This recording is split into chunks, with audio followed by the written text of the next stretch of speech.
भारतीय राजनीति में अक्सर यह सवाल पूछा जाता है कि मुसलमानों का सियासी मसीहा कौन है और देश में मुस्लिम पॉलिटिक्स क्या है।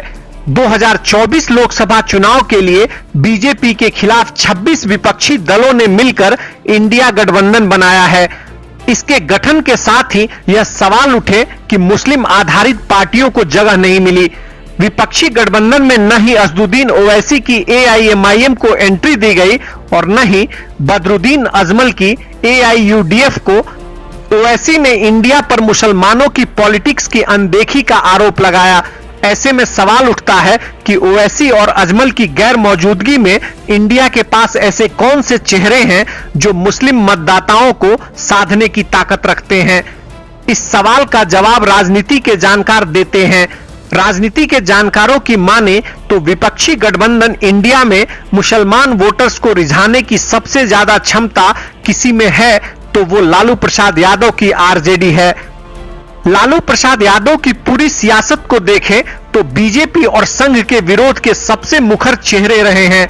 लालू ने अपने 5 दशक के राजनीतिक सफर में कभी भी प्रत्यक्ष या फिर अप्रत्यक्ष रूप से बीजेपी के साथ कभी भी हाथ नहीं मिलाया है।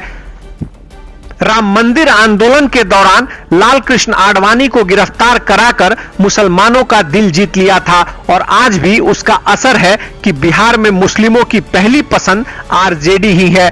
बिहार में लालू यादव, नीतीश कुमार, कांग्रेस और लेफ्ट पार्टी एक साथ हैं तो मुस्लिमों के सामने किसी तरह की कंफ्यूजन वाली स्थिति नहीं है। इस सियासी माहौल में एनडीए बनाम इंडिया के बीच सीधा मुकाबला होता है तो फिर मुस्लिमों का झुकाव इंडिया की तरफ रहेगा। इसी तरह इंडिया का हिस्सा टीएमसी प्रमुख ममता बनर्जी भी हैं, जो पश्चिम बंगाल की सियासत में मुस्लिमों की मसीहा बनी हुई हैं। बंगाल में करीब 27% मुस्लिम मतदाता हैं। कहीं न कहीं उनका झुकाव ममता बनर्जी के साथ है। कांग्रेस और ममता बनर्जी एक साथ हैं तो बीजेपी से सीधी लड़ाई होने की संभावना है। ऐसी स्थिति में मुस्लिमों का झुकाव इंडिया की तरफ एक तरफा होगा।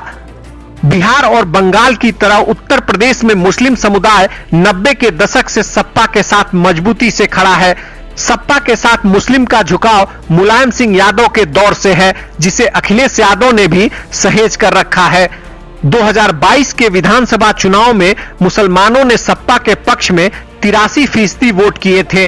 सपा विपक्षी गठबंधन इंडिया का अहम हिस्सा है और कांग्रेस और आरएलडी साथ है। तीनों दल के एक साथ मिलकर चुनाव लड़ने पर मुस्लिम मतदाता एक साथ उनके पीछे खड़े नजर आ सकते हैं।